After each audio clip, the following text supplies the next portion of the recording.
Hello my treasures, all the cards for Whizbang's Workshop, the next Hearthstone set, have been revealed. So I figured instead of doing my normal card reviews, we're going to do a set review where we're basically going to be talking about each individual package that each class will be getting, and then looking at a maybe theory deck that I've came up for the package that I want to use most within each individual class, and we're going to be going in the reverse order of them being revealed, so the newest cards first. So let's begin with the DK cards. Alright, for DK, first thing to note is DK is getting their first hero card in the form of the Headless Horseman, a 6-cost card that destroys the enemy minion with the highest attack. Shuffle my head into your deck. And what the head does when it's drawn into is upgrade your hero power from just doing 3 damage to discovering an undead whenever you use it. If you've been playing since Knights of the Frozen Throne, this hero power looks kind of familiar to you. It's very similar to the Deathstalker Rexar card, however it does do direct damage. The only downside with this card is you don't have easy access to having a undead die each individual turn, since you're going to have to summon the undead each time you do discover it. But I do think this card will probably see a lot of play just because it does have a easy deck that it already fits in, aka Rainbow DK. Now the other package that was revealed early on is a hand buffing package for undead minions within your hand, where we have this Spellstone as the first card that upgrades every time you spend a total of 5 corpses, and the final version is give undead in your hand +3/+3. Puppeteer basically gives all undead in your hand +2/+2 whenever it is destroyed, and is worth mentioning because it has miniaturize. It is basically +4/+4 instead of just +2/+2. Overall, I don't think this is going to be a good idea, but you could in theory bounce back a ghoul to buff up it a bunch, or multiple copies of ghouls, in order to then OTK your opponent by slamming them down once they're big enough to do a bunch of damage. It's a real fun idea. I don't think it's the strongest, but if you're not looking for the wacky ghoul combo, there are 2 perfectly good minions to buff up a bunch so you can get full advantage off of this package, such as Shambling Zombie Tank, that after you summon it, you spend 5 corpses to summon a additional copy. And then we also have Dark Thorn Quilter, which at the end of your turn deals this minion's attack, randomly split among all enemies. If you find a way to actually make a lot of copies of this could be a lot of fun and could enable its own OTA. Speaking of stitching things together, we're going to have Dr. Stitchensew, and it is a cost 6 attack, 4 HP undead. Battlecry, discover a 5, 3, and 1 cost minion to stitch to this. Death Rattle, summon the 5 cost minion, and then when that is destroyed, summon the 3 cost and then the 1 cost. This is a card that, depending on what the pools actually look like, could be a lot of fun to play around with. Going to make an incredibly annoying minion for your opponent to deal with, and since we do have Shard of the Naru rotating out, I think a card like this could have a lot more potential than it previously did before the rotation actually happened. We also see a epic card that stitches a 4 or lower cost spell to a friendly minion. Both of these cards can easily be abused with Death Growl, Threads of Despair. This gives all minions Death Rattle, deal 1 damage to all minions. This is something that Blood DK has historically been missing in the early game. Now let's get on to the hunter cards. We are the Rats, aka Dog Hunter. So we're basically revisiting the idea of Rat Hunter, except with dogs this time, where RC Rampage is going to be the equivalent of Rat Pack. However, this is a 4-cost card instead of a 6-cost card, making it a lot stronger than the previous version, and it does give you a board buff instead of adding the cards to your hand. It is also worth mentioning for this package, Hemet Foam Marksman is a perfect win condition for this deck, as it will allow you to randomly generate King Crush, who has rotated out. However, speaking of King Crush, the replacement for him is going to be King Plush. That returns all minions with less attack than this to their owner's deck, allowing you to basically clear out your opponent's board, directly hit your opponent's face for a huge amount of damage if they have some type of big taunt. Like mentioned before, I am a big fan of Rat Hunter, so that means we are going to be doing Token Hunter for our Hunter list. Essentially, the game plan is to generate a bunch of Beast tokens to get full advantage off of Hemet in order to swarm our opponent with a bunch of legendary beasts from the past, most of which are going to be beasts from Hunter, which we'll be able to get full advantage off of. Now let's get on to the next class. Now for Mage, there's two main packages, however there are two random cards within this set. Hidden Objects is something for Secret Mage, however I don't think this card will do much since Objection is going to be rotating out, though it is a nice support card. Then we also have Trickster, which will allow us to deal 6 damage to a random enemy. But for the main two big packages, we're going to be seeing a no minion mage using cards like Yogg in the Box that will only cast 5 or higher cost spells if you have no minions in your deck, and the Galactic Projection Orb, which is a reference to Luna's Pocket Galaxy, where this recasts a random spell for each cost you've cast this game, targets enemies if possible. If this card does not have infinite loop protection, then you could, in theory, with Audio Splinter, get additional copies of this and it should cast itself. However, I don't know if that's going to be how it works. I'm assuming Blizzard will be smart enough to not allow it to work like that. The other package that we will be seeing is going to be Freeze Mage, a deck that we've been missing for quite a long time, with cards that will allow us to easily out-gain our opponent so we can keep controlling the board state with all of our Freeze Mage support. That will be seen in both the Mage pool and the neutral pool in this set. Overall, this is probably the one I'm most looking forward to using. However, I do think the Projection Orb could make for some wacky games, and that should be a fun deck to try out too. Now for Priest, there are technically two packages, however I do think these two packages will be used in the exact same deck.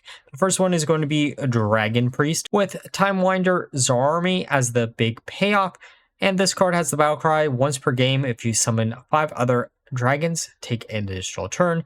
This will be easily enabled by the Clay Monarch, which will allow you to get at least 4 out of the 5 bodies for the Zarimi battlecry really easily because of how miniaturize actually works.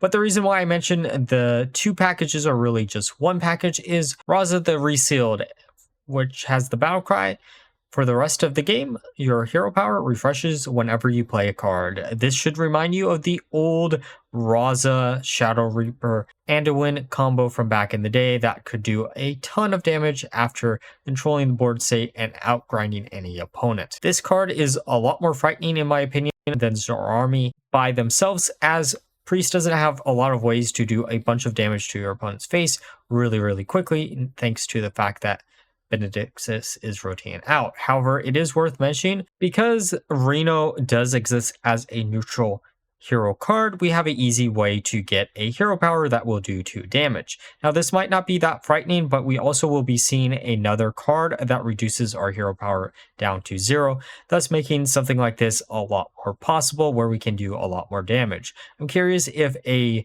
pure Reno variant where we're actually running it like a Highlander deck will be the version of this list that is the more meta relevant version, or if we'll see something similar to what we see right now with Bran, where people are running a bunch of duplicates, as you should be able to run a deep draw miracle priest deck with as your instant win condition and be in a very similar position as those type of Odin Bran deck. However, I do think this one is going to feel a lot worse to lose against, even if it is worse, because skipping your opponent's turn is something that you can't interact with, thanks to Objection rotating out. Now let's get on to the next class, which is going to be Rogue. We're going to be seeing a bunch of pirates, and we also are going to be seeing Sonya Waterdancer. Sonya Waterdancer.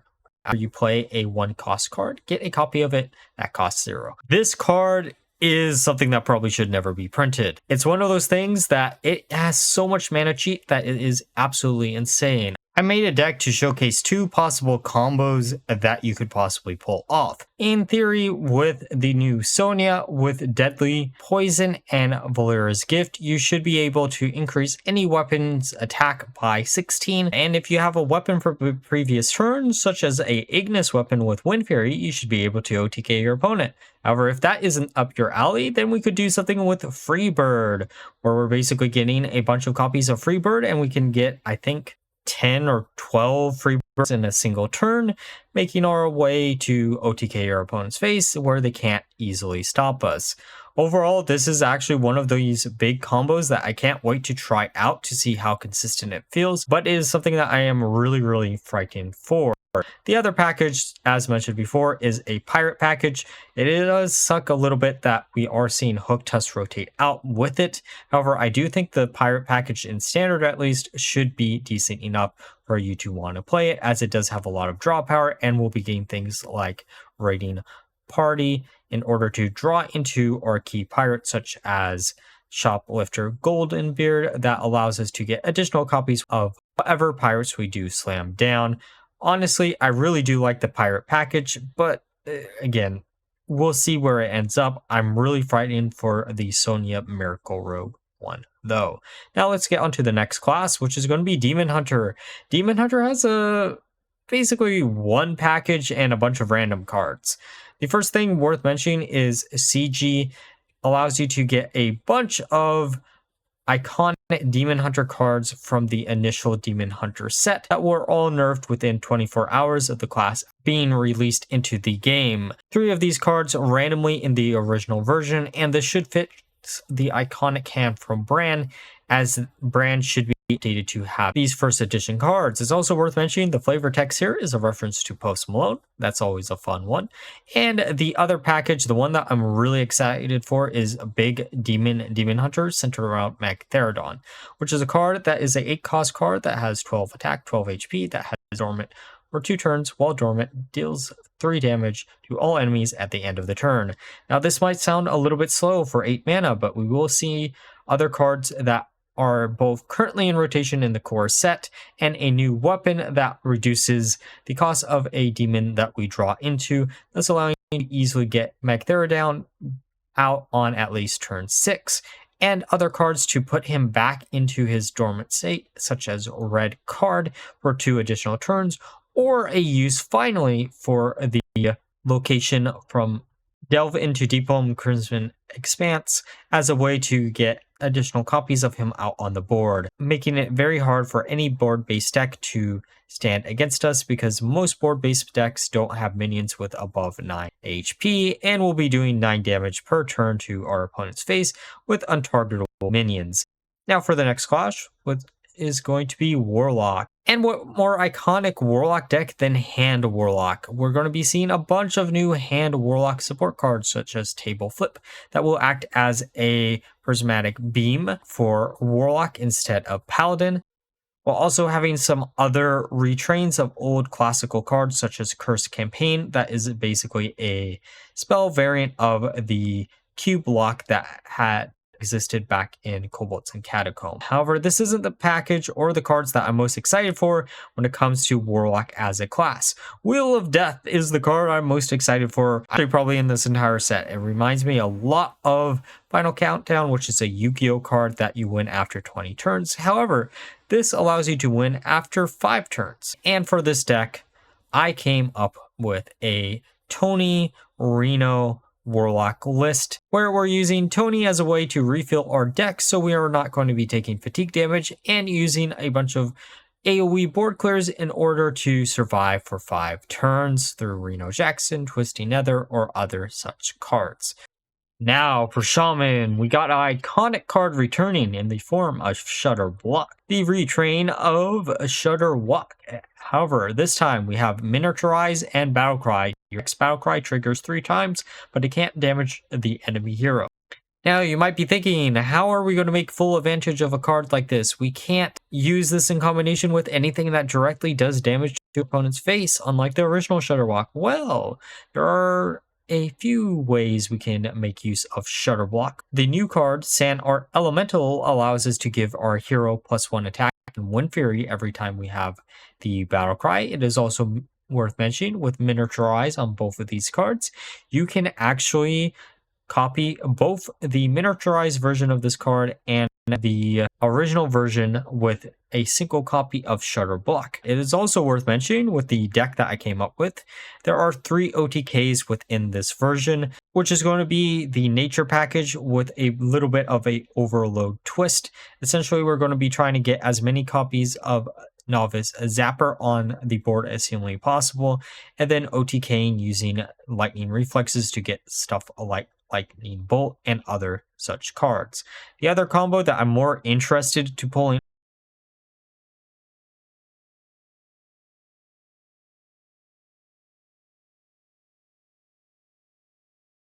by up to 6 attack and a 9 HP per Wish Upon the Stars.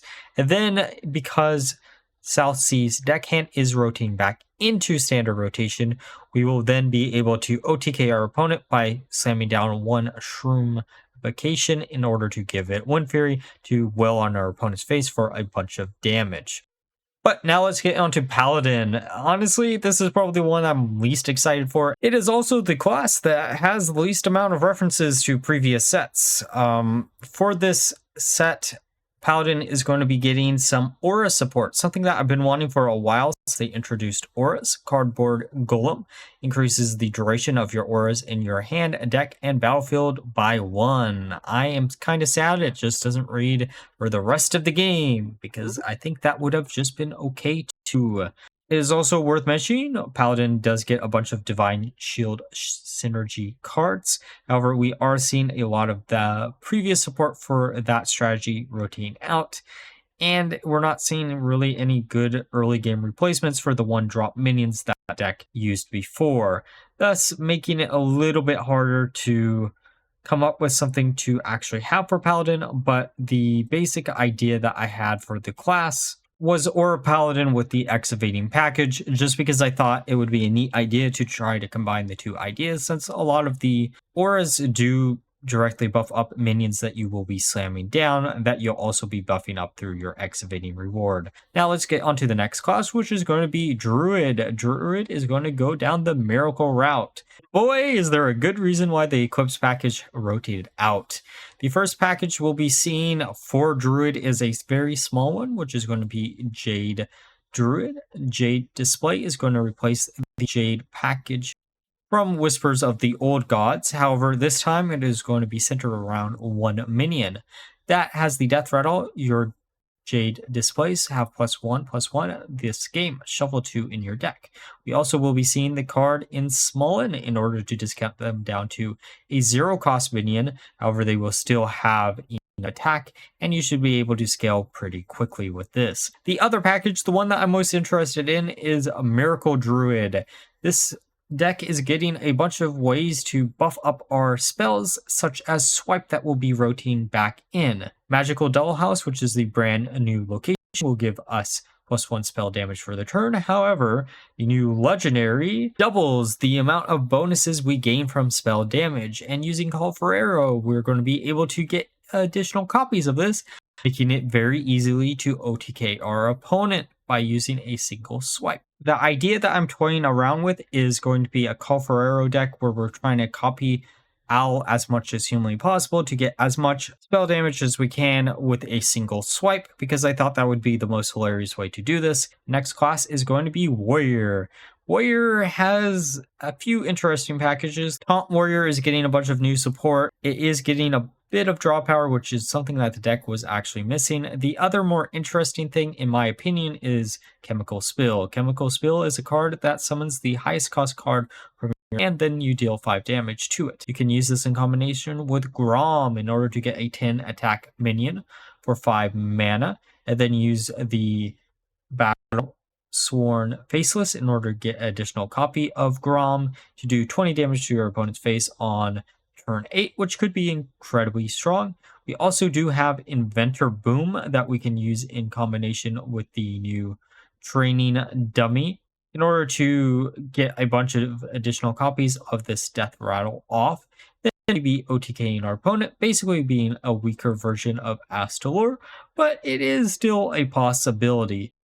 The other legendary for Warrior is Botface, which should play into the Chemical Spill deck, as it is an easy way to get a bunch of additional resources through the minis that you'll be generating off of this card, and you can easily get a full hand of minis if you have a single Bladestorm. And now let's shotgun some of the neutral cards. Treasure Distributor is probably really good for Pirate Rogue. Sing Along Buddy is great for attack gain Druid or even Armor Warrior. Card Grader can act as additional copies of whatever key card that trying to search through your deck. Playhouse Giant is great for Rogue and Demon Hunter since both classes like to draw a bunch. The Nan is great for Druid, as this is an easy way to fill up your board. Scarab Keychain is a card that will probably see play in every single deck just because it is a great 1-drop. Gift Wrapped Whelp is great for the new Dragon Priest deck or even the old Dragon Druid list. Geppetto is a card that will be interesting in some type of Miracle Priest list. I don't know how much playability this card has, but it should be a lot of fun to play around with. And then Whizbang is great for a deck building challenge, and probably one of my favorite cards in the entire set, called Ferrero, is just a great combo enabler. It is also worth mentioning Wind Up Musician is great for the classes that don't normally have AoE, but overall, alright, so that was the entire Whizbangs Workshop set. Let me know down below what classes you're most looking forward to using. Most of these classes actually have a lot of wacky combos that you can pull off, making this probably one of my favorite sets in a long time. And like always, if you enjoyed the video, please like, comment, subscribe. Until next time, bye bye.